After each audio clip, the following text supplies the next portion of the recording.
ساحه تندرستی یکی از سمت‌های افضلیت‌ناک سیاست اجتماعی مملکتمان به شمار رفته در دوران صاحب استقلالی با مرام رشد کرده تا با امروز به پیشروی‌های نظررس نائل گردیده است. در ناحیه فیض‌آباد با تشبث پرزیدنت مملکت پیشوای ملت محترم امام علی رحمان هنوز از سالهای نخستین صاحب استقلالی برای رشد ساحه تندرستی و حفظ اجتماعی اهالی تنظیم فعالیت ساحه و تحکیم پایگاه مادی و تکنیکی این سمت افضلیت‌ناک همه تدبیرهای ضروری عملی شده در مرحله کنونی تقویت یافته ایستادند.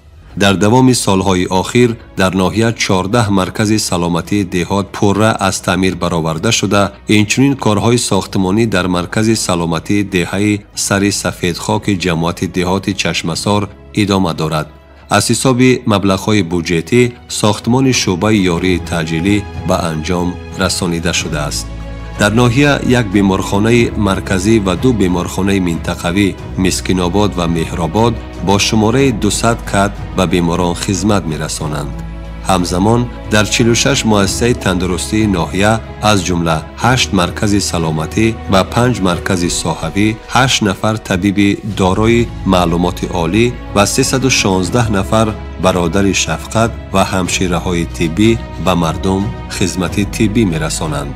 بیمارخانه مرکزی ناحیه فیض‌آباد در اساس دستور و هدایت‌های سازنده و بنیادکارانه اساسگزار صلح و وحدت ملی پیشوای ملت پرزیدنت جمهوری تاجیکستان محترم امام علی رحمان پرره نوسازی شده با تجهیزات و تکنولوژی نو طبی مجهز می باشد که در ماه‌های نزدیک برای خدمت به مردم درهای خود را باز می کند.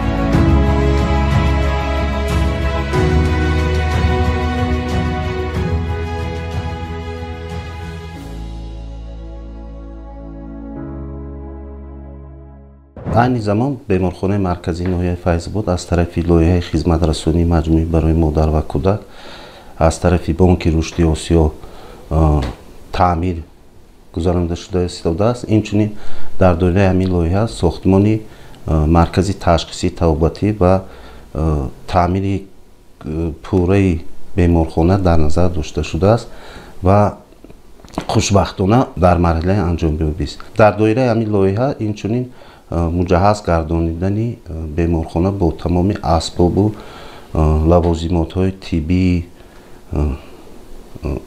زمانوی اینچنین در نظر است و خوشبختانه همه همین ها رو ما آورده در عین زمان نصب کرده ایستاده. خوشبختانه مدت 4 سال اخیر خدمت رسانی به مادر کودک بهتر شده ایستاده است و خوشبختانه همین رو قید می نمایم که تا حاضر فوت مادری در ما به نظر نرسیده است و چی جراحی هایی که باشد خدمت رسانی طبی فوری در همین بیمارخانه گزارنده می شود. کارهای امگذرانی، نظارت آزمایش‌های طبی، گذراندن کارهای فهماندهی میان اهالی به قیدگیری بیماری‌های سرایت کننده، نظارت نقشه‌های کاری طبیبان، تأمین خدمات یاری رسان، خدمت رسانی سطح بلند و بیماران و مراجعت کنندگان تحت نظارت دائمی بوده، پیوسته برای در سطح بلند قبول و تشخیص نمودن مراجعت کنندگان تدبیرهای اولین درجه اندیشیده می شود.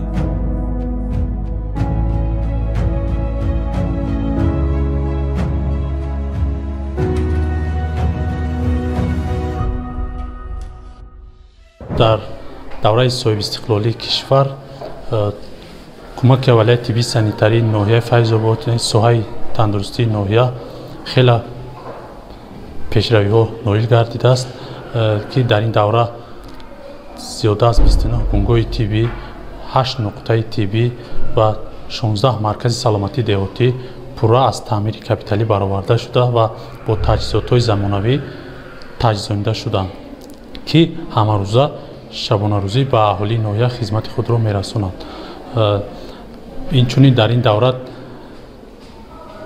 یک مرکز سلامتی ناحیوی، یک شعبه یاری تعجیلی با ماشین های یاری تعجیلی از نو ساخته و استفاده داده شدند در مرکز ناحیه به اهالی ناحیه خدمت خود را میرساند و اینچنین در این دوره кадрҳои ҷавони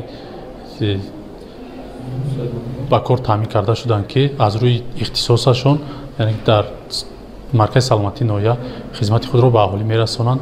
инчунин таҷҳизотҳои наве ки дар ин маркази саломатии ноҳия ворид гардиданд бо мутахассисҳо ҳамаш таъмин мебошанд.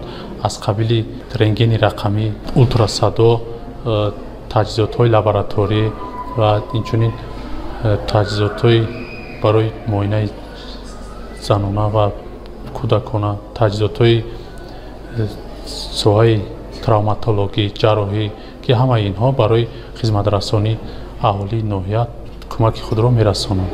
маркази саломатии деҳаи меҳробод соли 2023 аз ҷониби лоиҳаи беҳтаркунии хизматрасонии тиббӣ ба модару кӯдак ва инчунин бо дастгирии бонки осиёии рушд аз таъмири капиталӣ пурра бароварда шуд ва бо таҷҳизотҳои замонавӣ муҷаҳҳаз гардонида шуд. ва дар ин муассисаи тиббӣ зиёда аз 15 нафар кормандон ба аҳолии хизматрасонии тиббӣ мерасонанд, аз ҷумла як табиби оилавӣ, як табиби дандон пизишк, як табиби озмоишгар, 10 нафар ҳамширои тибби оилавӣ ва момодоя. маркази саломатии деҳаи меҳробод ба 5028 нафар аҳолӣ ва 894 хоҷагии хизматрасонии тиббӣ ҳамарӯза мерасонад. дар ин марказ хизматрасонии тиббӣ ба занҳои ҳомила, иммунизатсия ба кӯдакон, яъне гузарондани ваксинаҳо, ташхису табобати бемориён аз ҷумла бемориҳои фишорбаландӣ, қанд, диабети қанд, бемориҳои кӯдакона ба таври мавсимӣ ва дигар хизматрасониҳо. инчунин озмоишгоҳ дар ин ҷо фаъолият дорад ки ба аҳолӣ ки саривақт аз таҳлилҳои лабораторӣ гузаронда мешаванд. امروز تمام شرایط در بیمارخانه و مرکز سلامتی ناحیه موجود بوده. بیماران به دیگر شهر و ناحیه ها نرفته در مرکز ناحیه زیر نظارت طبیبان با تجربه و با استفاده از تکنیک و تکنولوژی نو طبی به تشخیص و طبابت مشغول می شوند.